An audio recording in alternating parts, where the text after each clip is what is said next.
So hello and welcome. Happy Friday. Today is Friday, April the 23rd, and this is Backyard Beekeeping Questions and Answers, episode number 107. And as you saw in the opening, this morning we had temps in the 20s, but that changed rapidly. Temperatures are rising, and we're up into the 50s right now, and the bees are foraging around, rechecking all the trees and bushes and fruiting trees that no longer have buds that are good on them, and they're so frustrated. But it shows their memories are good. They are checking things out right and left. But we're in a slight post-freeze blossom kill, so that's not good. By the way, my name's Frederick Dunn, and this is The Way to Bee. It's also a podcast at Podbean, also called The Way to Bee. And what else do we have? You want to know what we're going to talk about today? Look down in the description of this video. There'll also be some helpful links down there connecting you to further information and sometimes products that we mentioned during the question and answer videos. And what else? That's it. Let's get right into the very first question, which comes from Michael, and no last name, and the state is Maryland. Can you explain this to me? And is this unusual? I made a split from a very large hive. I saw a swarm cell, so I took that frame and 4 others and put those in a 10-frame deep box with 5 new undrawn frames. In a week, I saw a lot of activity from the new hive. I opened it up, saw about 8 or 9 frames of bees and a big fat queen with a worn yellow mark. That should indicate the queen is 4 years old, 2017. Is it really possible a 4-year-old queen swarmed and took over my queenless split? I have so many questions about this. I assume this might be good genetics. I might want to try and keep, right? Please provide some logic and advice. Well, okay, first of all, for new beekeepers, backyard beekeepers, a lot of people don't mark their queens. So when you do, though, we put a colored dot on the thorax of that queen. Where's the thorax? Well, there's the head, then there's the thorax, then there's the abdomen. Thorax is kind of a hard-shelled part. And on queens, it's pretty shiny and bare. That's why it's a great spot to put your mark. Those colored dots, do they mean anything? Yeah, as indicated here by Michael, if it had a yellow dot, that would go back to 2017. So what's the likelihood that not only is that queen actually from 2017, but that she's still alive and still survivable, that they actually moved in and took over an existing colony, which, if there had been a queen in that colony, would be called usurpation. They come in, it's a hostile takeover. So the queen would have to be pretty darn good stock. Is it unheard of that a queen could live 4 years? No, it's not unheard of. Is it rare? Yeah, very rare. For a queen to remain viable and be able to lay eggs and still have a good following, strong queen pheromone, then what people call QMP, queen mandibular pheromone, that's what keeps them all together. And as the queen's age, that tends to weaken because her fertility starts to fall off. So here's my first guess, is that somebody just put a random color on that queen. I'm not saying it's impossible, but she should look worn out in every other way. For example, even her wings should look tattered and not fresh and clean. There are a lot of ways to look at a queen and assess her physical condition, how long she might have lived, what might she have been through. So it's highly unlikely, but not impossible. But I would look at the overall condition and see, does she look old? Because they don't grow new wings. So the edges of their wings would be frayed and everything, much like foragers are when they're reaching the end of their life. And the foragers, again, are the workers, and they ruin their wings over time, and they rub the fuzz off of their bodies. So they end up hairless and wing damaged and just looking pretty sad by the end of their life, when they normally finish up by collecting things like water for the colony. So for those of you who want to know, what's the order of the colors? What color is this year, by the way? White.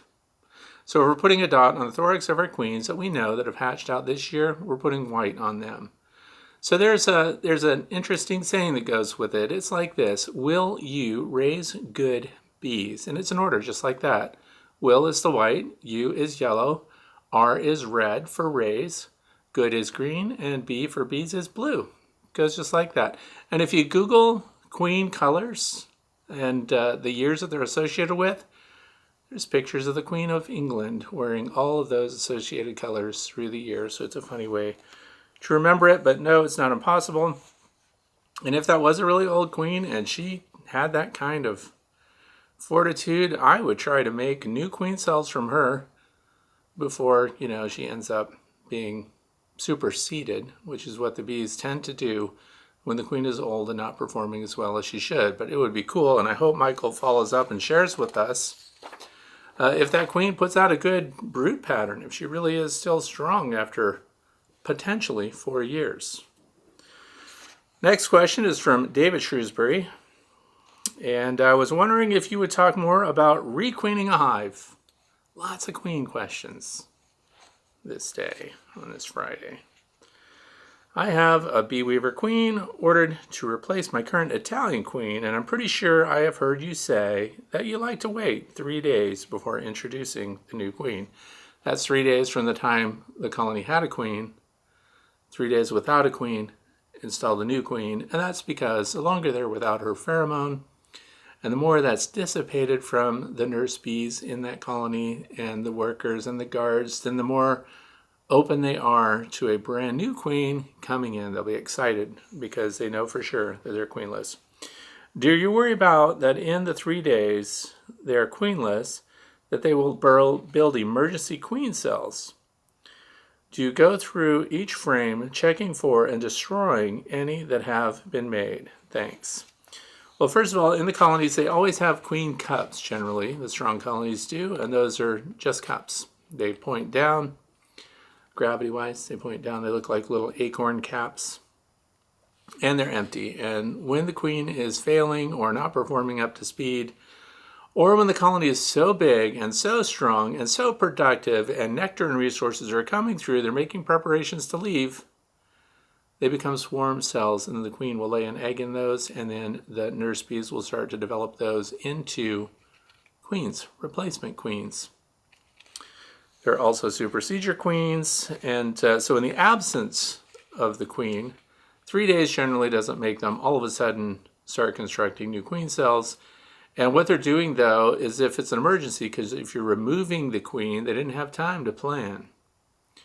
So now it's an emergency replacement, which means now it's in the supersedure cell area. Why is that? And what's a supersedure cell? Well, the queen's gone all of a sudden, emergency. What can they take and make into a new queen in an emergency? Well, if she just left, there would be some eggs, in theory, still in the brood area. There also would be recently hatched eggs, which are still viable and usable by the nurse bees, so they can turn those into queens.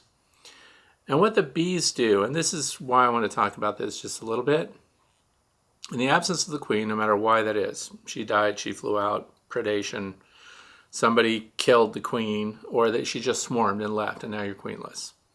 Usually when there's a swarm and they leave and you're queenless that way, they knew that was coming. So that's why you see the replacement queen cells already in production, almost capped, if not capped, already by the time the queen flies out. But when you interrupt that, you interrupted the rhythm, so they didn't have a chance to plan. You took the queen out. Now there's an emergency. When that pheromone disappears, the queen pheromone, then they'll go around and brood starts to be reduced as well. So what happens is the nurse bees that are in there and the foragers, which are stimulated by what's going on inside the hive, how much brood there is to feed and everything else, that starts to wane. That starts to fade out. So now they become potentially a little more antsy, a little more defensive on the landing board. The activity, they sound a little different. They have a disoriented atmosphere inside the hive because there's no queen and the queen pheromone to anchor everybody together. Some people like to do OTS, which is on-the-spot queen rearing. So they'll go through and they'll take their hive tool and they'll push down. They'll see that there's either a freshly hatched larva or it's a egg still, so that we know the queen was there within 3 days, and you're in control of that because you took her out. But they like to take the hive tool and smush down the comb next to some of the eggs that they found. And here's why I don't like that. I know, different beekeepers, different ideas. The reason I don't like that is because I trust the bees more than I trust myself to select the egg or the recently hatched larva that can become the next queen.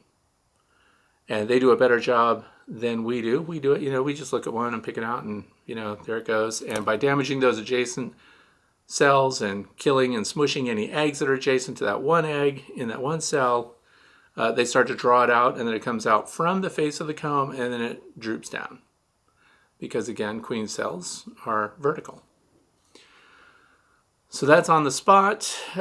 So they can make those preparations. So once they start doing that, but we've got time, because once the queen gets reintroduced in 3 days, we bring that new queen in, strong queen, mated queen, lots of pheromone. She gets in there, she starts spreading her pheromone around. She's hugging everybody. I've seen brand new queens go through and grab workers and hug and vibrate them. It's really weird, but interesting. So she's spreading her pheromone around. They're feeding her. They finally feel queen right. There is a fertile laying queen in the hive, and now she's the glue, the pheromone glue that holds them all together. So then they would stop their production. So, and bees do this often. They'll start to build a queen cell.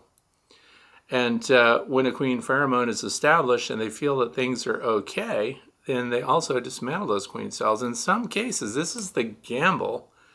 When we look at queen cells or supersedure cells and things like that that are in production, you'll go through and you'll think, yeah, that's great, they're all building up and we're going to get replacement queens and everything else. And you come through again and the sides are chewed out of them, or they're chewed right back down level with the face of the comb. Because the workers respond to pheromones more so than anything else inside the hive. So once they're queen right, they don't need those replacement queens, and the numbers might be down because we are missing a queen. And the new queen will come in and start laying right away, and everything will be fine, and they could dismantle that on their own. Now, knowing that you have a new laying queen inbound for sure, because anything can happen in shipments too. But once you know that she's inbound, you could go through and you don't have to cut out the queen cells that are there. They're in production and development, early stages. You just smush them with your finger. Then the bees will clean them out and stuff like that. And plus, what happens after that? By the time they realize that you smush those cells and everything, the new larvae is now too old. So by the end of a week, let's say, from the time a queen was gone, there's no hope for them making their own new queen if they hadn't started that already. So if you've gone around smushing their little queen cells, there's nothing left for them to develop into a queen. It has to be eggs or something within the first stages after that egg is hatched. So we're talking a max of from egg laid. The younger the larva is, the better. So 1 or 2 days is what I would think was a sweet spot for new larvae. So do I go through each frame checking for and destroying any that they have made? No, I don't, because I just don't think it's necessary, because I would have already done an inspection when I pulled out that queen, so I already kind of know their situation. And that's it. New queen coming in. Hope the install goes great. Next question comes from Caleb Wasmuth. What has been your experience with BeeWeaver Queens? I have a queen coming in May and wonder whether you've noticed an increase in production, overwintering, mite control, or defensiveness compared to your average Italian. Thanks.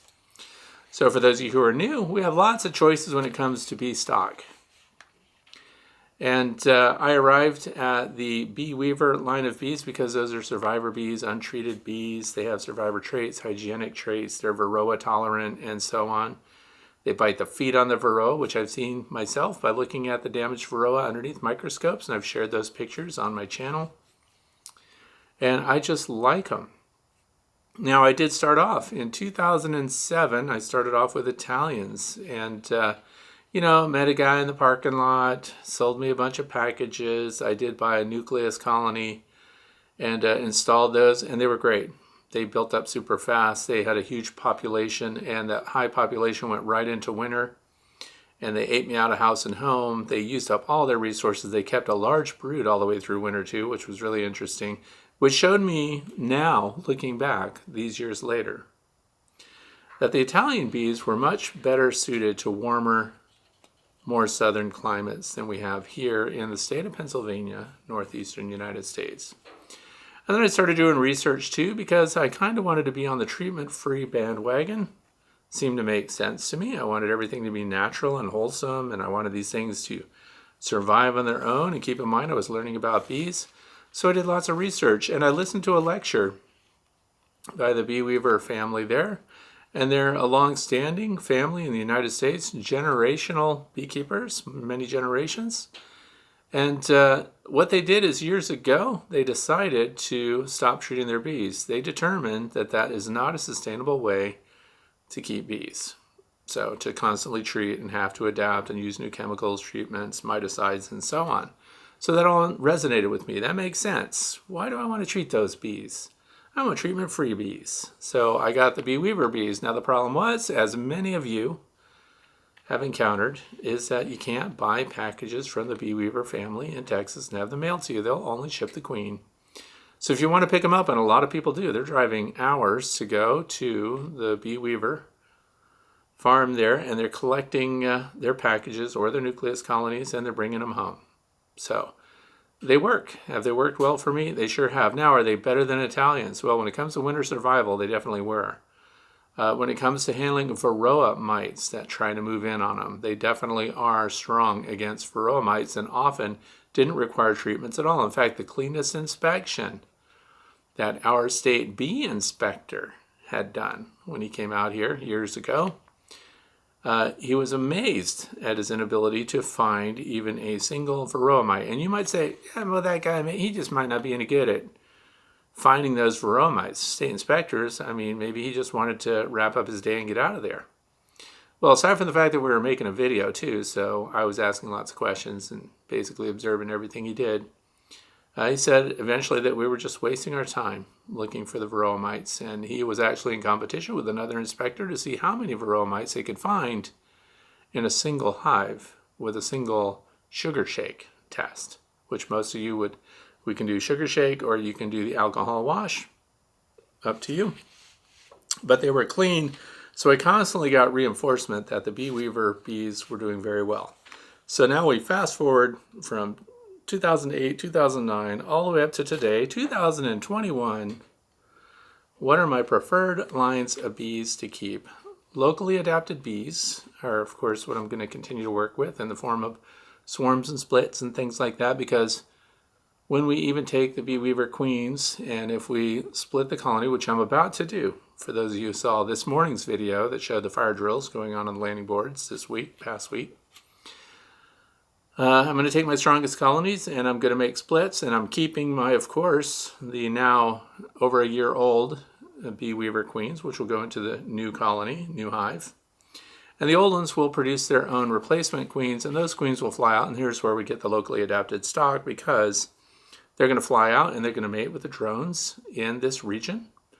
So we know that the drones that they're going to mate with are going to come from strong colonies that have come through winter, that are strong enough in numbers to produce their own drones, that also had the, the great genetics to get them through really, what was really a terrible winter here. A lot of beekeepers, some big beekeepers, lost 60% of their bees. Now, if we have 10 hives in our backyard and we lose 60%, we have 4 colonies of bees left over.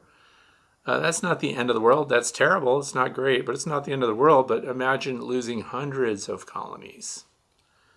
I can't even imagine that. Anyway, that's what farm insurance is probably for. But anyway, so did they outperform in honey production against the Italian bees? No. Italian bees produce more honey. Did they outperform in varroa resistance? Absolutely. Did they outperform winter hardiness? Yes, because they backed off on their brood production and went into winter with very small brood patterns, and then waited until, of course, about end of December, beginning of January, before they started to build up their brood again from those fat-bodied winter nurse bees. So for me here, they have actually done really well, even though they come out of Texas. You wouldn't think they would do well, but they do. And the other thing you get asked all the time is, are they gentle? I heard somebody say that they're hot, that they attack everything. I can manage them very well. Maybe I'm just, very low key and slow moving, and maybe I get into the hives in a very careful way and I don't get these defensive responses, but they seem very calm to me and very tolerant of my investigations into those hives. And not only that, they fill the flow frames really well. And some other bee lines tend not to, which is kind of interesting to me. So yeah, BeeWeaver is not the same as our weaver. So they're from the same family, but it's the BeeWeaver that sells the bees. And you can read their story, you can watch their video on their website and see how they arrived at the stock that they have. So overwintering is great, defensiveness is totally fine. Now, if I lived in the South, the only thing that would keep me probably away from Italian bees down there is, the Italian line of bees is probably the most prolific line of bees that is kept in the United States, especially throughout the southern states. So up here, we need more cold tolerance. So what's in line up here? We would have Russians, which also tend to be a little on the hot side.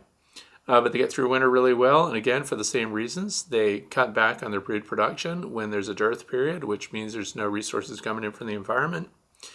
And they also go into winter well, and they winter quiet, which means that in the middle of winter, there's not a lot of activity in those colonies. So they're conserving their resources, their energy, they're clustered tight, and they're not developing a bunch of brood, which means, of course, then in spring, their numbers might be a little lower. But if you're a backyard beekeeper, we don't care about having 8 frames of brood by May, although some of the weaver bees tend to do that on their own without a bunch of extra stimulus. So if you want bees that manage well on their own, there's 2 lines I would suggest. BeeWeaver, number 1 for me, and the Russians would be good to look at, as long as you are aware and capable of dealing with them if they get a little bit on the hot side too.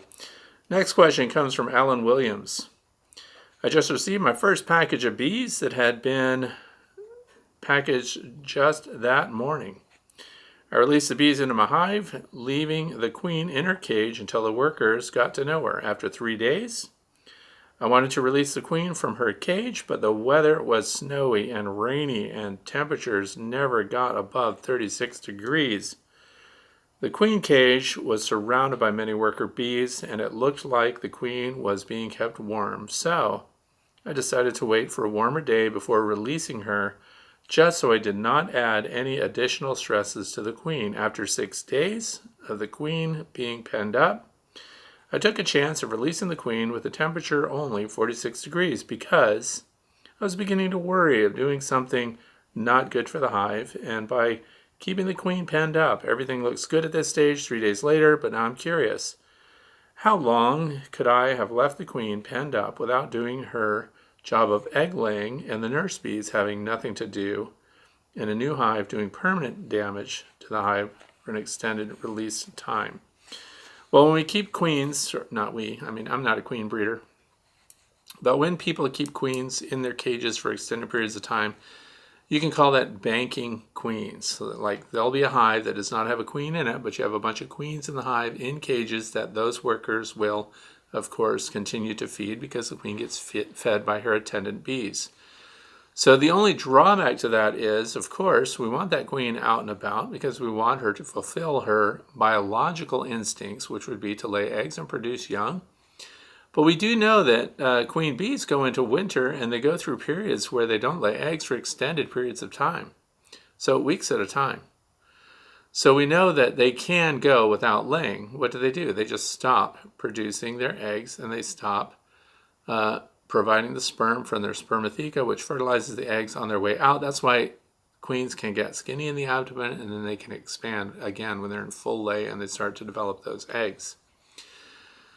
So it's better for them, better for you as the beekeeper, because for every day that goes by that queen is still in her cage and not out with the bees in that colony laying her eggs, we go 21 days down the line from that. Let's say that if she wasn't laying eggs, then at the other end, you're not hatching out 12, 13, 1,400 new bees every single day. See what I'm saying? So for every day that you delay her starting to lay her eggs, you are delayed in getting thousands of worker bees added to that colony strength at the other end of it. So aside from that, there's no huge detriment to it. They feel right, they're queen right, they're still going to be doing their work. In other words, they're going to be bringing in pollen, they're going to be bringing in nectar, and they're going to continue to work on the infrastructure. Because that's something else that bees tend to do, the workers inside the hive. When in the absence of a queen, they're no longer doing a bunch of brand new wax work in there. So they're not drawing out new cells, they're not expanding the infrastructure because there's no queen as far as they know. But once a queen is introduced and her pheromone is there and it's a laying, fertile queen, she's been mated, there's a different pheromone that they put out, that's when they will start, of course, ramping up. But they'll only do that for so long because then the next stimulus that comes to those bees, the nurse bees in particular, is when pheromones again are released by the larvae after they hatch out of their eggs. So when the eggs are laid, there's no work to be done other than to keep them warm and protect them. After that third day, when they hatch out, that little larva releases its own pheromone that stimulates those nurse bees to feed it. And then they get in there and they're constantly feeding. Like one goes by, here's the hole, here's the cell with the little recently hatched larva in it. One bee goes in there, sticks her head down there for a little bit. She comes out, she moves on. A few moments go by, another comes along, sticks its head in there, feeds a little bit, moves out. They are constantly getting tiny cycles of feed throughout the day, and that's what the nurse bees need to be stimulated to do. So it's to our benefit to get those queens out of their cages and laying as soon as possible. So as far as permanent damage, the damage is that for every day that she's not laying, there's attrition. They are losing workers from the colony. Next one, Shirley Reed. Fred, I just inspected a frame I pulled out of my hive last week. I use empty frames that the bees draw their own comb. This was a drone frame, and my hive seems to be dwindling, and I haven't seen any brood this month, only drone brood. I inspect the frames of drone brood that I had pulled last week. Upon inspecting the drone brood frames, the frame contained capped honey, pollen, and there was various drones in different states from newly laid eggs, perfectly attached to the bottom of the cell, in the center, and still upright. Uncapped larvae and capped drone brood in different developmental stages. To my surprise, I also found a cell that had 5 eggs attached, halfway down the cell, and another with an egg partway down the wall of the cell. What do you make of this, and what do you advise? Shirley Reed, I'm telling you right now, requeen that hive. So you need to get a queen in there because you're only getting drones. So regardless of if, sometimes a queen can go bad, and because notice you made this reference that here's the cell, and at the very bottom of the cell there's an egg, and that egg is upright. Eggs when they're first laid by the queen, and the reason we make this distinction is because her abdomen is long, it can extend all the way to the bottom, and that egg stands up, and then within a few hours they tend to fall over. So an egg standing perfectly up, it's just been put down there. And that distinction is made because worker bees that have begun to lay, so when you get a laying worker, and often it's many laying workers, not just one, they can't get their abdomen all the way to the bottom. So they end up parking their eggs, as far down as their abdomen can reach, and they stick it to the side of the interior surface of the cell.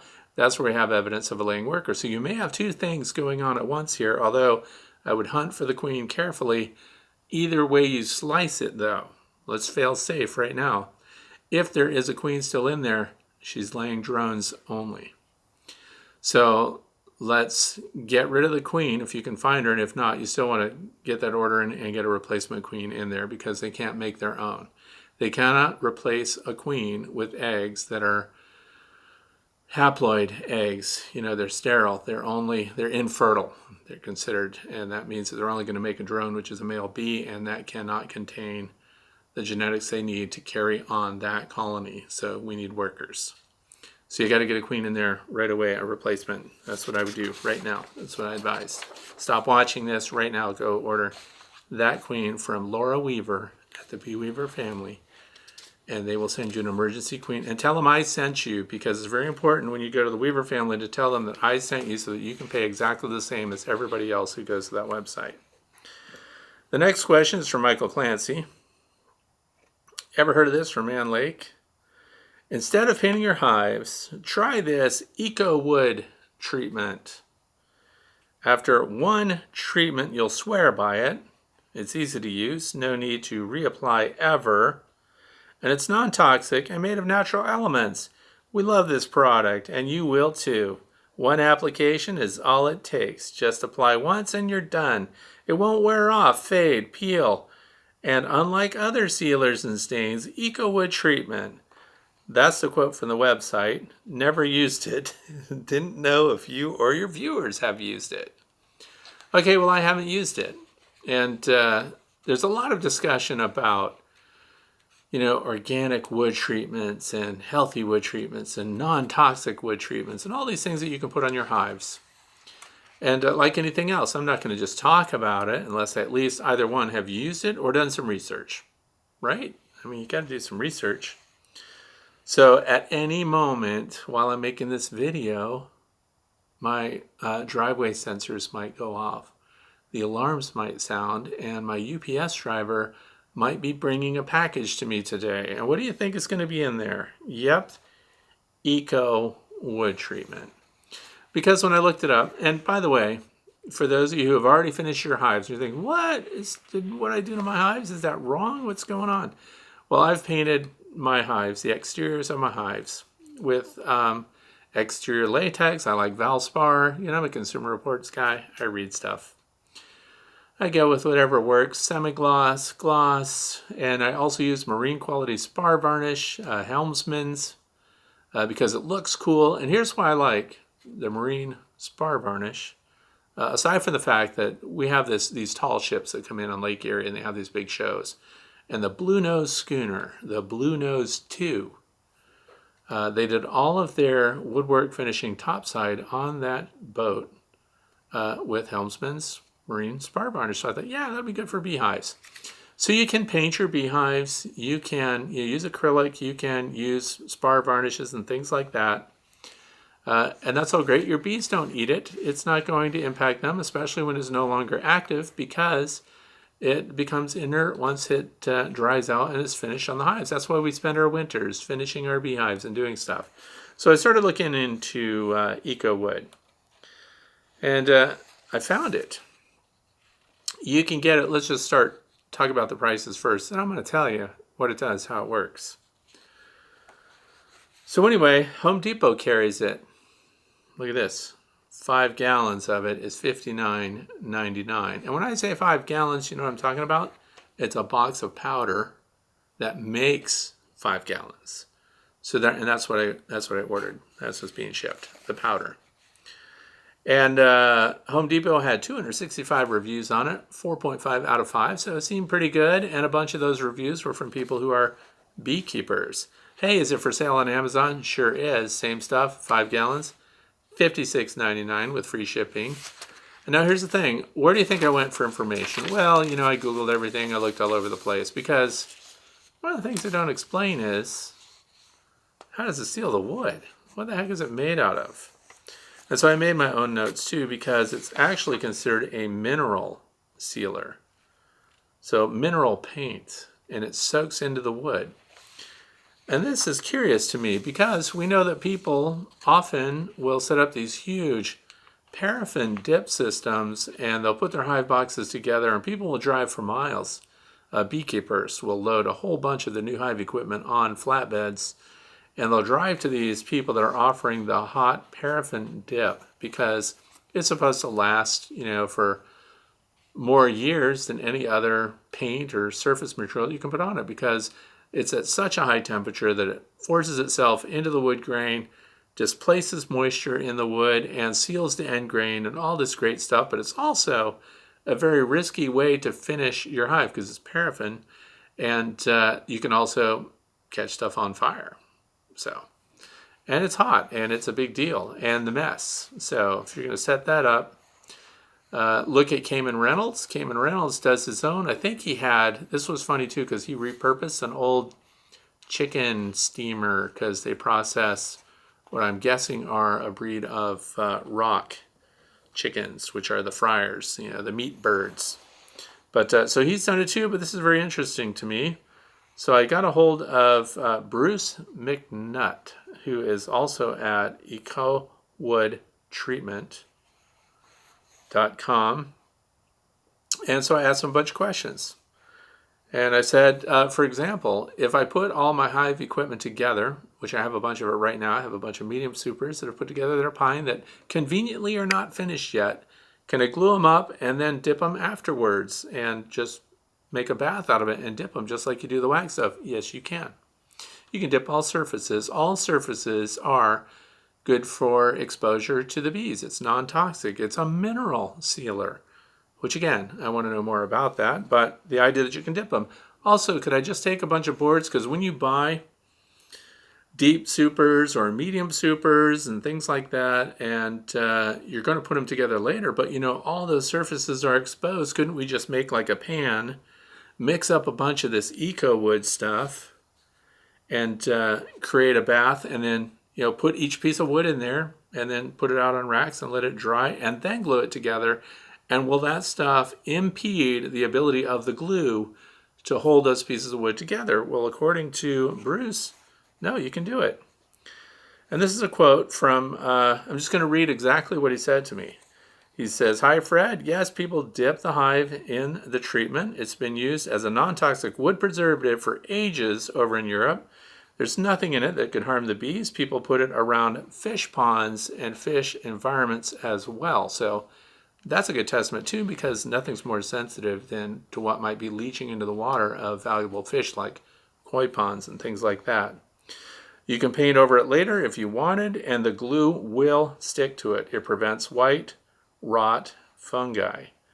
It can even be used in ground. So for example, also if you spill the surplus onto your ground, onto your soil, it has no impact on your garden, vegetable gardens and things like that. Many bee companies sell it, he says. Kelly Bees, Man Lake, Central Beekeeping, and garden companies sell it for their raised bed preservatives, Gardener Supplies, and Harrods Horticulture over in the UK. So anyway, the testaments go on and on. So then I do another way to Google search stuff. You want to find out negative stuff, you put, I hate eco wood and things like that. So you search it that way with negative searches, and I can't find anything. Nobody's hating on it. So the stuff works. So where have I been? And, Michael Clancy here, bringing it up to me, who hasn't tried it. But, I haven't tried it yet myself. So if you've tried it, put it down in the comment section. But you know what? I got nothing but reinforcement on this stuff. So here's what it does. Why do people not use it? It turns your wood kind of a gray color, so it'll look weathered. Which for me, in a bee yard, I love the look of the wood. I don't care if it looks weathered or not. So I'm glad I did not paint those boxes yet. I have cans of paint sitting on the shelf right now, but this stuff is going to arrive today, and I'm going to be putting it out, so I'm going to share with you what that stuff looks like. But all it does is make the wood look gray and weathered, and prevents it from decay. So, win-win. What do you think? I like it, and I want to thank Michael for telling me about it, because I bought a bunch of it. I'm all over it. And if it gets delivered, during the thing today, watch the fluff section at the end. I'll show you the box that comes in. Next is Bob McQueen. Curious to know if bees scout a swarm trap before they swarm. I have 5 traps baited with Swarm Commander gel on the Q-tip method and rebait every 2 weeks. By the way, the gel is the longest lasting of the lures you can put out. All 5 traps have had scouts, and the next day there was no activity. Is bee trapping like fishing, with nibbles sometimes and no catches? All boxes were well built and painted back in early winter. No used brood comb inside. Only wax foundation and foundationless frames, checkerboarded in a 40-liter box.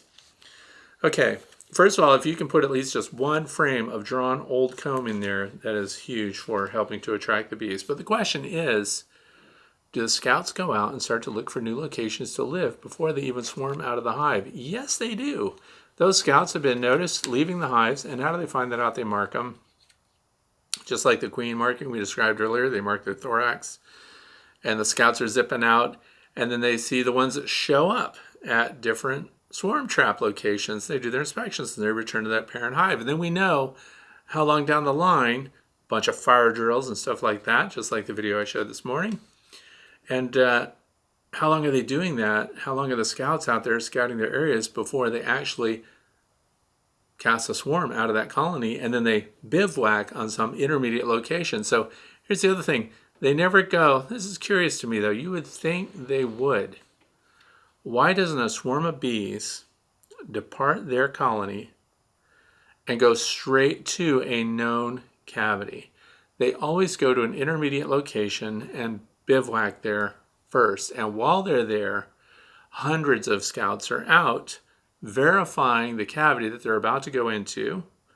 And they're coming back. This is what Dr. Tom Seeley's book, The Honeybee Democracy, really focuses on, is how bees don't act on the input from just one scout bee. We need 6 or more scouts to return with the same information, reinforced, and then accepted by other scouts at the colony. And then they decide that it's time to move that swarm into that cavity.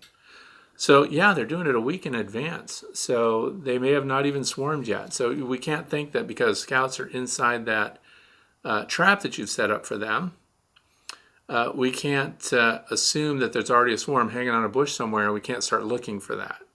So they can be doing this for up to a week ahead of time. And it can happen very quickly. Once they're in that bivouac location, I've seen them hang on a branch for less than 2 hours and then move into a cavity somewhere.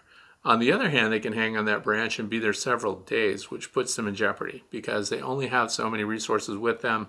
They have to keep the queen warm. Sometimes a rainstorm will come in or something like that and hold them in place, and they'll cluster tight and they're dead quiet. There's no movement because they're conserving all of their resources. But yeah, they scout them out a week ahead of time. And then they get their consensus and they move in. But as far as that box goes, you've already seen scouts in there.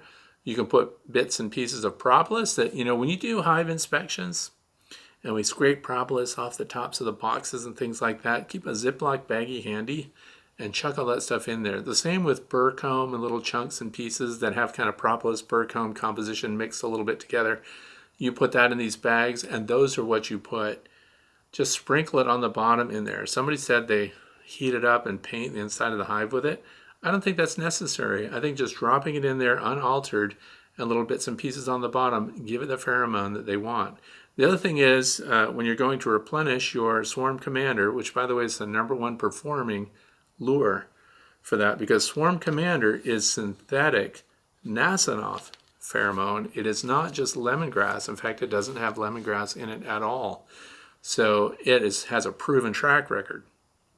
But if you walk up to that swarm trap and you smell it, swarm trap's this far away, and you can smell swarm commander, don't refresh it. More people are deterring swarms from occupying their cavities by using too much of it than there are deterring by using too little.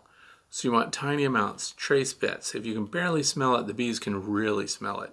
Also be very careful about how you're spreading it around inside. So the gel on a Q-tip inside a Ziploc bag with little corners cut off of the Ziploc bag is what I would do to keep it present but reduce, and it won't decay so fast. But I hope that answered the question. Next is from Joel Zinn from Broken Arrow, Oklahoma. I wanted to add a medium super just above the Flow Hive 2 brood box as you've suggested. I know there's a difference in size between the Flow Hive boxes and standard Langstroth boxes. Will the 2 boxes match close enough to use, or will there be problems? I will have a feeder shim based on your design that will be above the brood boxes, so I know the roof will fit. Okay, yeah, there's no problem.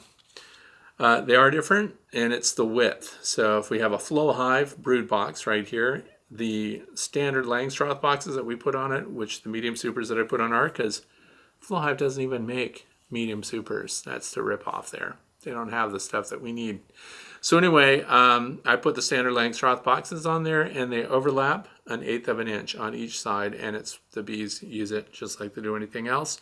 Then you put your Flow Super on top of that, and then of course the roof and everything else.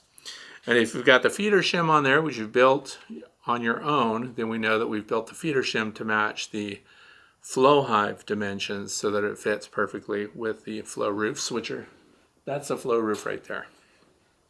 They don't fit standard length Strauss boxes because, again, overall is a 1/4 inch smaller. But that's it. Yes, no harm done. It's exactly what I do. Interchangeable. Next comes from David, which is in Carlton, Minnesota. April 22nd, 62 degrees Fahrenheit. The ladies are flying and working hard. However, it seems like they're already giving the drones the boot. Lots of drones kicked out and not letting back in. Is that normal this time of year? Well, let's talk about why they keep drones around. First of all, the only people that can afford, the only bees that can afford drones are those that are doing extremely well, have a big population, have a lot of resources coming in, and it's a surplus. So whenever things get tight, if there's been any kind of weather event recently, if the environment stops providing them with all the nectar and resources that they need to continue to build, the very first thing they're going to cut off will be the drones. Now the other thing is, see, it's not always that straightforward and simple. Go out at sunrise. Look at the drones on the landing board because frankly the landing boards get cleaned up so fast by the time most people wait to a nice warm sunny part of the day to go out and look at their hives.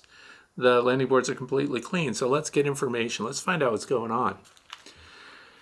And one of the things that I would be concerned about is if you get out there at sunrise and you see a bunch of developing drones pulled out, cast onto the landing board. So they were pupa and they uncapped them and they pulled them out and they put them on the landing board. That indicates to me that they might be fighting off some Varroa destructor mites already.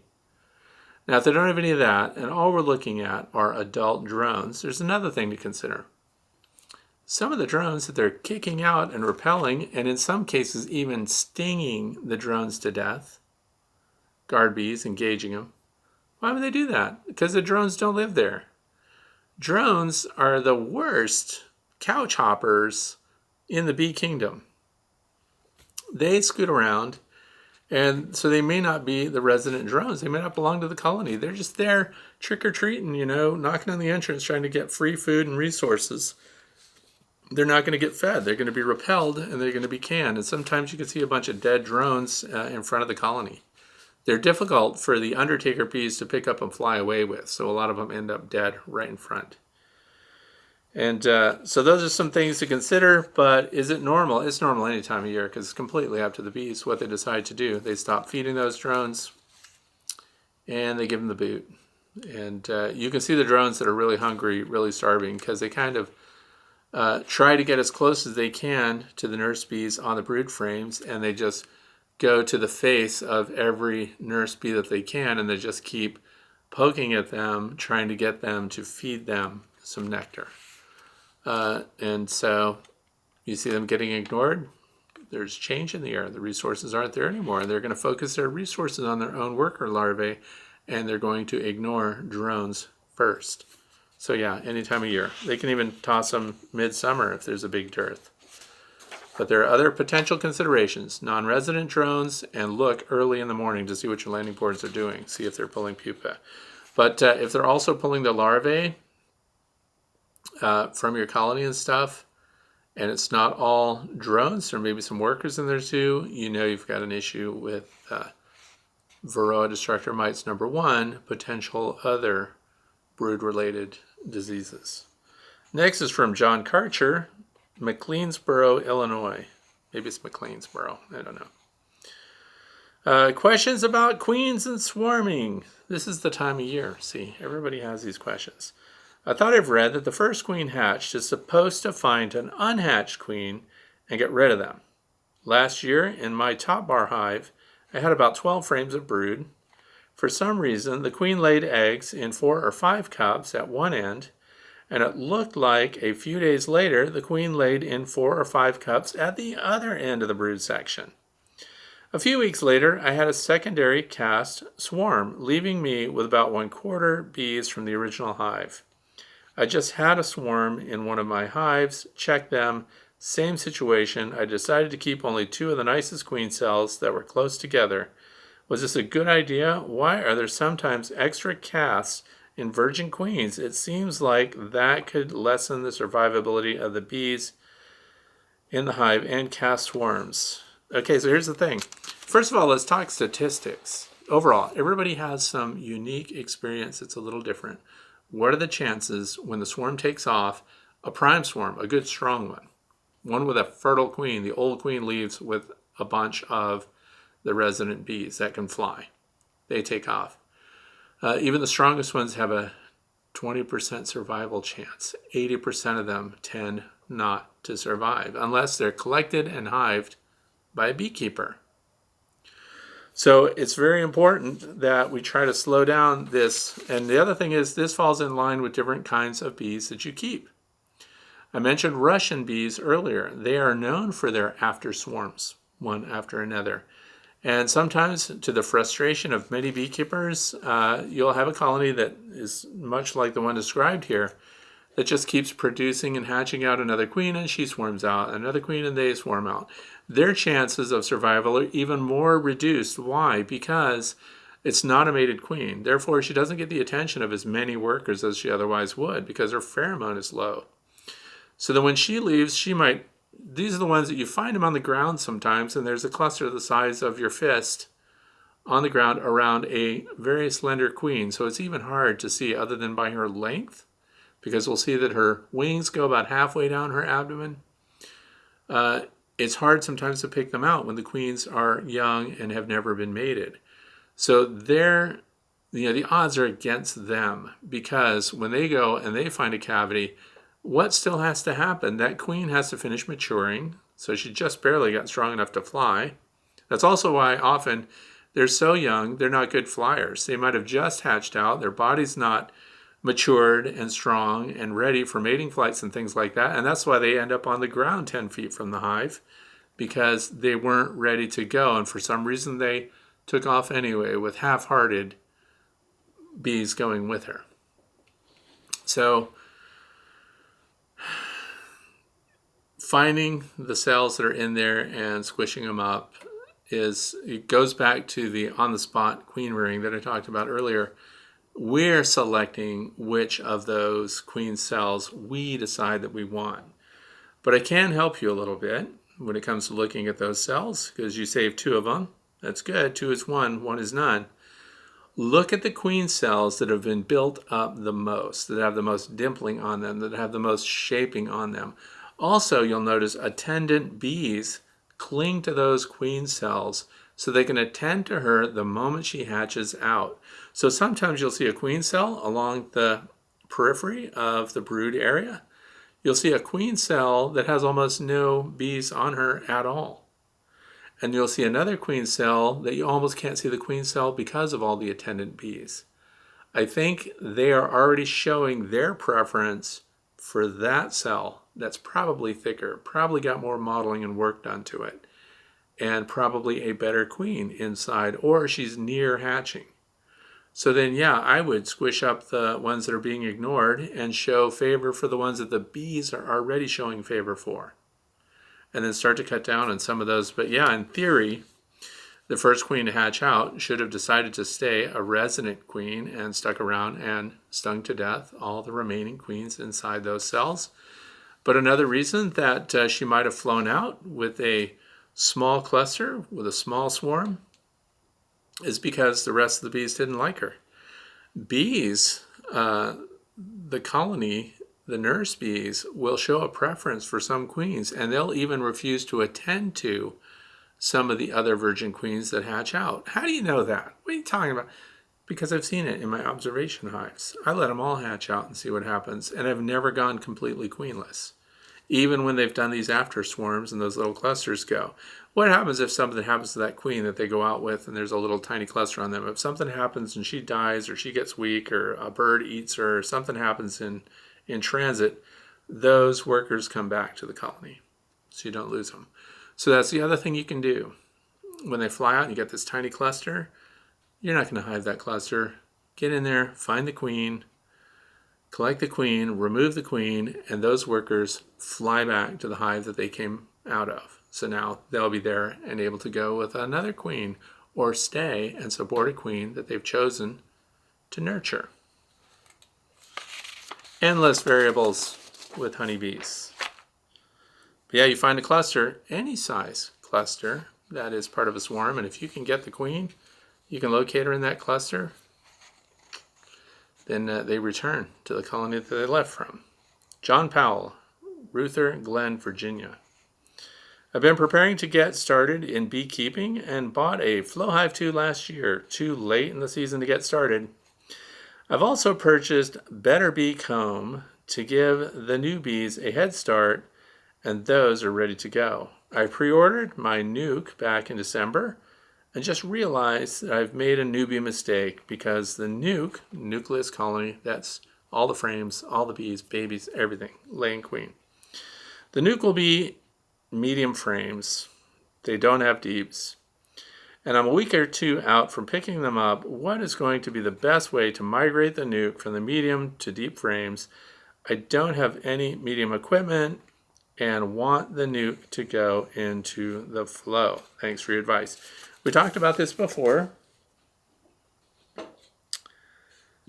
Darn, I don't have any medium frame examples, but here's what I would do. First of all, the war's kind of over, but when you're looking at somebody to sell you a nucleus of bees, a nucleus colony, usually it's 3 to 5 frames. Where I live, all of those are going to be deep frames. If somebody sells a nucleus colony that has only medium frames, and there's still only 3 to 5 frames, you're not getting the full load. Now, I'm not, picking on any seller of nucleus colonies or packages or any of that. But I would shop around for deep frames, full of brood, full of resources. You're going to get a better start. You're going to have more bees, and you're not going to have this problem. I know there are some people that all their boxes are medium boxes, and they would be the ones that would want that medium nucleus colony. Me personally, I would look for somebody. I don't buy bees like that, but if I did, I would want the deep frames. So now you have them, you bought them, they're coming. So you can put them in your deep hive and then just put the deep frames on the outsides of your nucleus frames. And if you want to, you can put, like if you got 3 or 4 frames or 5 frames, then 2 frames of brood and everything. Find out where the brood's really concentrated and then put one of your better comb frames right next to that. Better comb is a great thing to have, and you already have it. So they will clean out the better comb and they'll start using it right away. So you can sandwich 2 of those heavy occupied brood frames with the better comb and then put the other remaining frames from the medium depth on the outside of that, and then the rest of the frames full size, full depth. And then what the bees will do is they'll go to the bottom of those medium frames and they'll add their own comb and fill it out below it. So make sure your hive is perfectly level left to right. You can tilt it towards the landing board a little bit, but absolutely level left to right, and then sandwich those frames in between your deep frames, and they will draw out the comb on their own on the bottom bar of those medium frames.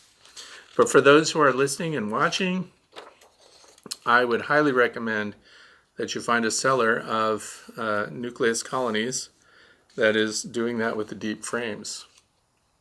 More bees, more resources, more eggs, more everything. So hopefully you got a discount with those medium frames. Next one is from Be Kind to Be Free.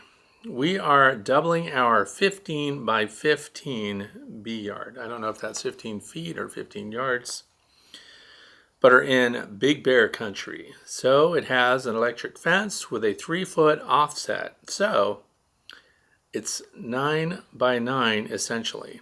I'm trying to figure out how to orient the hives. I am planning to put these on semi-permanent post stands driven into the ground, in parenthesis, rock. Do you think the new fence, solar panel located in between the 2 yards, wish I hadn't done that, but too late, bother the bees at all? Can I face the bee entrance towards the panel a few feet away? Let's see, on our ridge we got winds. Anyway, so here we go. Let's talk about this electric fence. Now, I talked about this long time ago, after I got visited by black bears. Black bears can ruin your world. It's interesting to me that when I see people put up electric fences, it's like you don't have any land because they've run their electric fences just within a couple feet of their beehives. I would recommend not doing that. There's no reason. The electric fence systems that I have, the one that I have is good for a 30-mile fence. So the last thing I want to do is put the electric fence right up against the beehives, because what's going to happen? The bear's going to come in there, and as he gets closer to a food source, his response, his or her response to the food source becomes heightened. So my thinking was, run your electric fence well away from your beehives if you've got the land. Run your electric fence with a big buffer zone, because I want the bear, or whatever it is, to encounter that electric fence well before they get really up on the hive and start sniffing it and realizing there's larvae and all this protein and, you know, the honey and everything else that they might go after, because bears will tear that all apart and drag the frames out and haul them out in the woods and the fields and everything else. But there's nothing wrong with spreading your electric fence out away from your hives. Don't run. And what if you later want to expand the number of hives you have, and you've got this established, really well-made electric fence system? Put your electric, my suggestion is, by the way, when I say things on here, I'm not telling you what to do. You know, I'm giving you suggestions, options, things to think about, food for thought. And my food for thought is, why aren't you giving yourself more space with an electric fence that covers more area? Because we know the chargers can handle it. And then this led me to another thing. Are there any detriments to having electric fences close to your beehives? And my beekeeping club, the Northwest Pennsylvania Beekeepers Association, had a meeting, a Zoom meeting, as many people do. And one of the things that came up was electric fencing, and somebody alluded to a study that had been done that said that electric fences close to your bees can be detrimental to the bees. So I thought, what are they talking about? And first of all, it's good news for me, because my electric fence is not right next to my beehives. Look at the study that I came across. Turns out, the Italian Journal of Animal Science, 2019, volume 18, number 1, pages 941 to 948. Now, what I'm going to tell you, based on the abstract from this, although I did print out the entire thing, they did an exhaustive study trying to find out, first of all, you know, they did schematics and everything about how different bees reacted to being close proximity to an electric fence, period. And in summary, and the reason that I mentioned the source of it is because I encourage you to go and read about it, especially if you've not put up your electric fence yet, and I hope you haven't, because putting your electric fence too close to your beehives can be detrimental to the bees. Now, what's considered too close? This experiment shows that in electromagnetic and electric fields produced by the electric fence systems have negative effects on the honeybees. In order to minimize the negative effects of the electric fence system on the bees, hives should be covered with metal screen or should be placed long distance, a minimum of 2 meters from all electric fences. So the closest you want any of your electric fences, charged fences, to be in proximity to your beehives would be 2 meters, no closer. Farther is better. And in the highlights it says the electric fence system is the most effective method of keeping honeybee colonies. At the same time, the electric fence systems disturb the honeybees. All negativity can be completely eliminated by simple measures. Distancing your electric fence from your beehives. And I have 3 acres fenced with electric fence. And I do have one hive that's within like 2 feet of it. Silly me, all that space. And I put that hive right up against the fence. Somebody's moving. So anyway, rather than to go into all those details, I will put a link to this down in the video description, and I hope that you will read it. So that's it. And also, sometimes new beekeepers, I've had people send me pictures of their hive setups and how they plan to put them. Think in terms of, this is backyard beekeeping, but some of these backyard beekeepers are keeping 40 or 50 beehives, so it's a big backyard. They ran 2 rows of colonies, and they had the landing boards 180 degrees out, and only like 2 feet between. If you're walking behind the hives, just like 2 feet between them. Leave yourself much more space than that behind the hives. The other thing is, we know that we want to reduce bee drift, and we want to increase biosecurity between the colonies. And we do that by separating the hives more and more. My bee yard going into this summer is going to have no more hives immediately adjacent to one another. They're thinning out one by one and moving them to different spots. And when I make splits, I'm moving that split well away, so I have a secondary yard, and I have another bee yard that's 15 miles away. So I'm spreading my hives out. And so that's the same thing. If you put up an electric fence, make sure you have room to plan for the future. Plenty of room for you to pull a wagon, a cart. If you drive, a small tractor or something that pulls a wagon behind it, leave room for that so that you can access everything, and it adds convenience for you. And this convenience in space around the hives also translates in better biosecurity for the bees themselves. It's a win-win all the way around. Next question comes from Heather Beach Girl. I was curious. I know you've mentioned that 10 workers bringing in pollen per minute is usually indicative of a laying queen. I know when a colony prepares to swarm, the workers put the queen on a diet and chase her around, not allowing her to lay, so she shrinks up enough to be able to fly. How does this reconcile with the workers still bringing in pollen? Would you, in the days leading up to the swarm day, notice a decrease in the amount of pollen coming in if you miss the fire drill? And this is based on the fire drill that I just put up. So that's a very good question, but keep in mind that the retinue, those are the attendant bees around the queen, and yeah, they start scooting her around, they stop feeding her, they put her on a diet, and they start chasing her everywhere because she has to lose weight because a queen can't fly very well, if at all. But see, just because they stop feeding the queen doesn't mean that they've stopped feeding larvae, open larvae. So from 3 days on, every little larva needs to be fed. And while that's going on, while the pheromone that's being released by those larvae exists in the colony, then we know that the workers are constantly being stimulated to bring in resources for the nurse bees to feed those larvae.